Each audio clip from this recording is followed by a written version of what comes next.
Madame, Messieurs, bonsoir. Merci de votre fidélité à la une ce soir. Plus de 4 millions de doses Pfizer sont attendues et 250 000 autres Moderna. Hier, le couple présidentiel a reçu sa première dose. Aucun signal d'alerte jusque-là. Bientôt la nomination des gestionnaires des fonds miniers pour les générations futures. En mission à Kolwezi, la ministre des Mines exige le respect du code minier. Le programme volontariste agricole n'a pas produit des résultats espérés. 5 des 6 sites ont été visités à travers le pays. Le bilan est loin du compte. Voilà tout pour les titres. Merci de votre fidélité. J'ai perdu des êtres chers, j'en sais quelque chose. Félix-Antoine Tshisekedi Tshilombo appelle les Congolais à se faire vacciner. Le couple présidentiel a reçu hier sa première dose à la clinique présidentielle. Giscard Koussema.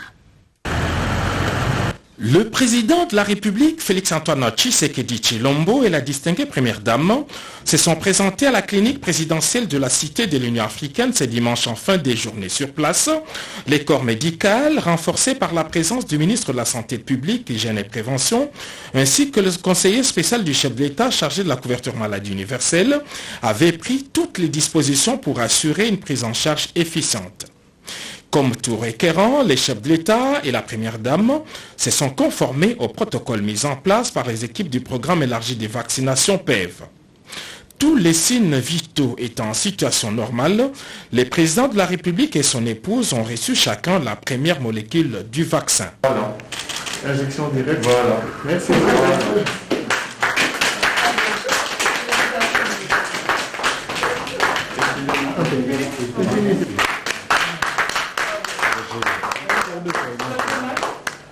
Sur recommandation du médecin, le couple présidentiel a été convié à la salle d'observation pendant un quart d'heure et c'est de là que le garant de la nation a lancé un appel à ses compatriotes pour les inviter à faire de même. Ma première réaction, physiquement déjà, ça va bien.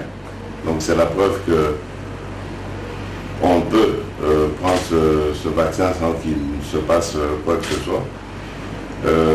La seconde réaction, c'est de dire que par cet acte, je confirme ce que j'avais dit il y a quelques semaines à Goma, que le moment venu, j'allais le faire avec mon épouse. Donc vous voyez que je ne viens pas en cobaye, je viens vraiment en personne sûre que le vaccin protège. C'est vrai que le vaccin, nous devons tous l'avoir parce que malheureusement, cette pandémie tue. Et moi, j'en sais quelque chose. J'ai perdu des êtres chers, plusieurs. Donc, par cet acte, vraiment, je veux montrer à mes compatriotes qu'il faut vraiment prendre ce vaccin et qu'il ne faut pas du tout s'inquiéter. Donc là, je suis en attente. Il faut, après avoir pris le vaccin, attendre 15 minutes. Donc je suis là, j'attends. Jusque-là, ça se passe bien. Je suis à 10 minutes déjà. Donc pour vous dire, tout se passe bien. Donc vraiment, je demande à tous nos compatriotes de se mettre à l'abri de cette pandémie et en prenant le vaccin, évidemment. Voilà. Donc mon épouse est là. Elle vient aussi, la première dame, elle vient de recevoir le vaccin 5 minutes après moi. Donc elle aura 5 minutes d'attente de plus. Mais sinon, tout va bien. Il n'y a aucun problème et vraiment, je demande instamment à tous mes compatriotes de prendre ce vaccin parce qu'il sauve des vies. Par ces gestes, le couple présidentiel a lancé la deuxième phase de vaccination contre la Covid-19 et après une demi-heure d'observation, les présidents de la République et la distinguée première dame n'ont présenté aucun signe d'alerte. Le corps médical avait de bonnes raisons de pousser un ouf de soulagement. Mais le chef de l'État vient de montrer l'exemple parce que je pense qu'il était très attendu. Avec raison, parce que c'est lui le garant de la sécurité et du bien-être de tous les Congolais. Et il a pris la mesure depuis très longtemps de cette pandémie. Et rappelez-vous qu'on avait fait venir d'abord un premier lot de vaccins. Et puis là, on vient de recevoir un deuxième lot de vaccins. Et le chef de l'État, comme il avait annoncé, dès lors qu'on recevrait ce lot, il allait se faire vacciner, lui et la première dame. Après une gestion de la pandémie bien maîtrisée, la République démocratique du Congo fait aujourd'hui partie de pays qui ont une solution vaccinale variée.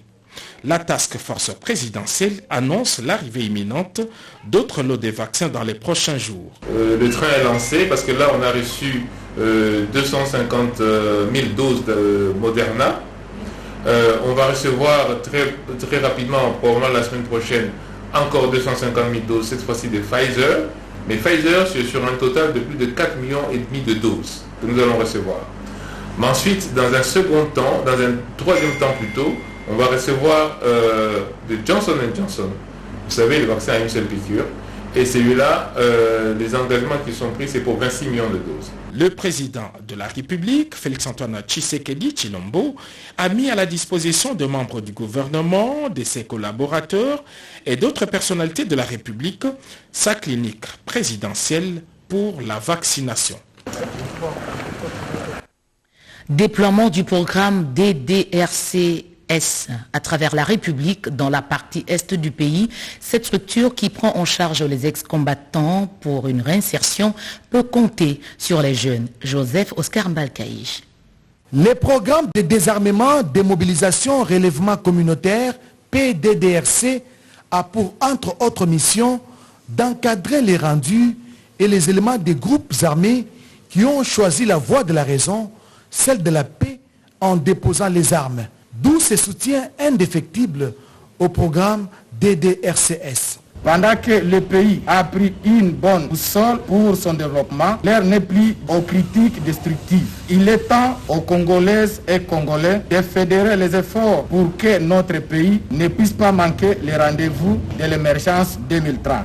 La restauration de la paix à l'est de la République démocratique du Congo et sur toute l'étendue du pays étant le souhait de tout le monde. La coordination nationale des jeunes intercommunautaires de la RDC se range donc derrière le nouveau coordonnateur du PDDRC, Tony Ntambo Ushindi. La Syngic RDC étant une structure des jeunes congolais soutient sans condition aucune le coordonnateur national du programme DDRCS et lui souhaite le succès et fructueux mandat. C'est depuis le 4 juillet 2021 que le président de la République a signé l'ordonnance présidentielle portant création, organisation et fonctionnement du PDDRC.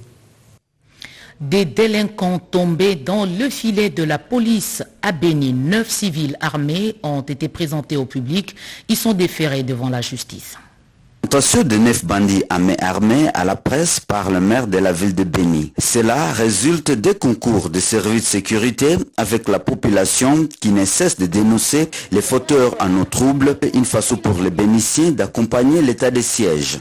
Après une patrouille pédestre couplée des bouclages qu'a conduit le commissaire supérieur principal Narcisse Mouteba Kachale, président du comité urbain de sécurité, d'autres délinquants ont été arrêtés puis déférés à la justice. Ainsi, le maire policier de Béni, qui ne baisse pas encore les bras, ne dérogera pas à la mission lui confiée par le chef de l'État et met à garde quiconque qui se croit être au-dessus de la loi. Tous des civils, tous des enfants d'ici que vous connaissez, des Moulekera. Donc, je suis en train de corriger tout ce qu'on est en train de dire, que les policiers, les militaires, tout et tout, ce sont eux qui sont en train de voler. Je ne refuse pas. Nous sommes en train de faire des enquêtes. Mais dans un premier temps, je vous présente la première équipe. Alors, nous allons demander à la population de rester calme, de nous laisser le temps. Nous ne dormons pas. Nous sommes en train de travailler jour et nuit. Et tous ces gens, nous les avons arrêtés. Ils ont fait presque 4 jours chez nous. Et aujourd'hui, nous allons les déférer devant la justice. Donc, la population reste calme. Calme, qu'il nous donne le temps. Nous savons qu'il y a des manipulations, nous savons qu'il y a beaucoup de choses qui se passent ici à Béni. Nous sommes au courant de tout ça. Nouveau dialogue d'ici à la fin de ce mois. Les Congolais vont parler économie, sociale, politique. La rencontre aura lieu à Kinshasa. Le président du Sénat a échangé autour de cette rencontre avec l'ambassadeur de l'Union européenne, Sandra Nyangita Bouguelo Kimpianga, pour le point. L'Union européenne est prête à accompagner le gouvernement dans le processus de pacification de la partie est de la République démocratique du Congo. Son représentant l'a dit au président du Sénat lors d'une audience lui accordée par ce dernier ce lundi dans son cabinet de travail. Jean-Marc Châtaignier a par ailleurs annoncé la tenue d'un dialogue qui sera organisé par l'Union européenne à la fin du mois de septembre en cours. Vous savez, ce processus de dialogue politique est inclusif, il ne comprend pas uniquement, il va au-delà du gouvernement, et il inclut les institutions parlementaires comme le Sénat, l'Assemblée nationale, il inclut aussi la société civile. Donc c'était pour moi un message important à porter au président du Sénat. Et puis ensuite, bien sûr, nous avons abordé des sujets de fond qui sont pour nous importants, pour lesquels nous pensons que l'Union européenne peut apporter un accompagnement à la République démocratique du Congo, qui sont d'une part l'appui au retour à la paix dans l'est de la République démocratique du Congo, l'accompagnement que nous pourrions apporter en discussion bien sûr avec nos partenaires congolais sur le processus qu'on appelle DDRCS, nous assurer que effectivement il y ait une porte de sortie qui soit là pour les anciens combattants. Et puis nous avons parlé aussi du processus électoral et de l'accompagnement que l'Union européenne pourrait faire par rapport à celui-ci. Selon l'hôte de Modeste Bahati Lukwebo, la rencontre mettra autour d'une même table tous les Congolais de toutes tendances confondues et l'Union européenne. Les questions politiques, économiques et sociales seront évoquées. Fin de la mission humanitaire de l'Union africaine au Nord Kivu. Des émissaires de l'UA ont été aux côtés des victimes de l'éruption volcanique de Nyiragongo. De retour à Kinshasa, ils ont fait le point au Premier ministre Jean-Michel Sama Lukonde, Pati Tondango Kizunda, Marcel Moubenga. Bienvenue le Sala. Solidarité de l'Union africaine à la République démocratique du Congo, la délégation à l'issue de sa visite humanitaire au sinistré de Goma dans le Nord Kivu, victime de l'éruption du mont Nyiragongo, a rencontré ce lundi 13 septembre le Premier ministre Jean-Michel Sama Lukonde Kyenge. Il était question de faire le point de sa visite dans cette partie est de la République démocratique du Congo. Nous avons pu voir aussi sur site les sinistrés, nous avons la possibilité de rencontrer les enfants de Goma et aussi nous avons informé son Excellence le Premier ministre que notre visite rentre dans un cadre de solidarité et de soutien avec le gouvernement et le peuple. Nous avons exprimé notre satisfaction de notre visite et remerciements pour l'accueil chaleureux qui a été réservé à notre délégation depuis notre arrivée jusqu'à la fin de notre programme, vraiment constructif. La délégation de la mine Bali était conduite à la primature par le vice-ministre des Affaires étrangères, Sami Adoubango, qui a réceptionné la semaine dernière les chèques de l'Union africaine pour les soutiens humanitaires des sinistrés de Goma, un geste louable dans le cadre de la solidarité régionale. Changement de ton dans les entreprises publiques. Les grèves cèdent la place au dialogue constructif. Des nominations dans certaines entreprises pour un nouveau souffle. La ministre du portefeuille assume ce bilan devant la presse. Angèle Madiala-Landou et Litumba, reportage. Depuis sa nomination à la tête du ministère du portefeuille, la princesse Adèle Kaïnda Maïna a pris le temps d'étudier minutieusement la situation des entreprises publiques de manière à connaître les difficultés auxquelles elles sont confrontées et proposer au gouvernement les voies et moyens de les réhabiliter. À travers les états des lieux des entreprises publiques initiés par le chef de l'État et réalisés grâce à l'expertise du comité de pilotage des entreprises du portefeuille, en sigle COPIREP. Ce travail a pratiquement pris 2 mois et permis de connaître les tristes réalités qui se résument comme suit. Outils de production insuffisants, obsolètes et souvent totalement amortis et dépassés. Effectifs vieillissants, pléthoriques et en inadéquation avec les niveaux d'activité. Charges sociales lourdes. Grâce à la revue du portefeuille réalisée, un diagnostic sévère a été fait pour matérialiser la relance des entreprises encore viables. 137 jours durant, son ministère a fourni de gros efforts pour la relance des activités et la matérialisation de la vision du chef de l'État qui met l'homme au centre de tout. Le peuple d'abord. Je reste encore très optimiste parce que la mission, nous comme guerrières, que nous puissions arriver à faire sortir ces entreprises du bourbier. Pour le numéro 1 du portefeuille, les efforts fournis vont favoriser un apport efficient du portefeuille au budget de la République démocratique du Congo. Taxes illégales, responsabilité sociétale des entreprises, respect du code minier en mission à Kolwezi. La ministre des Mines a surfé sur ces différents points au cours des échanges avec les opérateurs miniers et la société civile. Paulette Lomba. Face aux opérateurs miniers industriels, semi-industriels et artisanaux, les membres de la société civile ainsi que ceux de la Fédération des entreprises du Congo à Kolwezi, la ministre de Mines Antoinette Samba Kalambaye a insisté sur un point, le respect du code et règlement minier. D'autres sujets et non le moindre se sont invités, notamment la problématique de l'exploitation artisanale, les taxes illégales ainsi que des obligations sociétales par rapport aux 15% de redevance minière allouées aux entités territoriales décentralisées et 0,3% des dotations pour les communautés locales. Déplore la multitude des taxes payées, une situation qui, selon eux, ne favorise pas l'amélioration du climat des affaires. Évoquant le sujet lié au fonds minier, pour les générations futures, les numéros 1 de mines rassurent que bientôt les animateurs seront nommés pour gérer ces fonds. La ministre a aussi pris part aux travaux de l'atelier ITIE RDC lancé par le ministre d'État en charge du plan et président exécutif du comité d'ITIE RDC, Christian Mwando Simba. Ces assises se sont focalisées sur la dissémination du rapport ITIE RDC. Soucieux de la situation que traverse la population environnante du site d'exploitation Mutanda Mining dans le Lualaba, Antoinette Samba s'est assurée du volet social de l'exploitation au profit des communautés locales. Le gouvernement vole au secours des agents de la minière des Bakwanga. Un financement a permis le paiement des arriérés. Et comme il n'y a pas un sans deux, un acte de générosité en direction du personnel de la MIBA a été posé. La mère du chef de l'État leur a offert quelques tonnes de maïs. Robert Ndaye. C'est symbolique et plein de signification car il vient d'une mère au cœur sensible et généreux.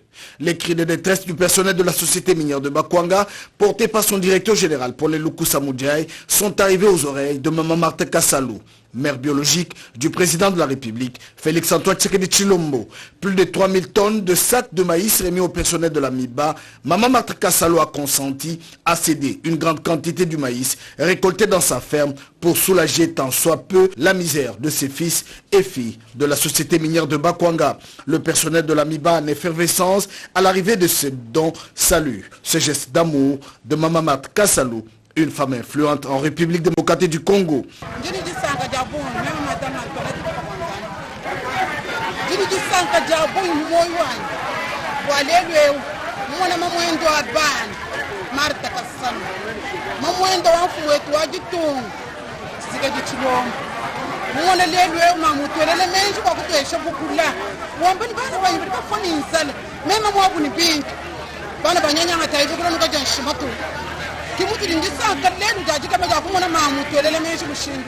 La MIBA qui continue sa marche vers sa relance vient de bénéficier encore une fois du gouvernement de la République $1 million américains qui a permis de procéder une fois de plus à la paye de son personnel. Des efforts du comité Paulin Lukusa pour le recouvrement de la créance MIBA sont les fruits des longues démarches entreprises auprès du gouvernement de la République. Depuis la mise à disposition de $5 millions américains en 2020, la MIBA a assuré sa production qui s'élève à ce jour à 167 000 carats de diamants déjà extraits. Le déblocage régulier de la créance permettra à la MIBA non seulement d'assurer la paix sociale, mais aussi garantir les investissements et les fonds de roulement. Les actions qui montrent la volonté du chef de l'État, Félix Antoine Tshisekedi Tshilombo, de relancer les activités de production de diamants à la société minière de Bakwanga.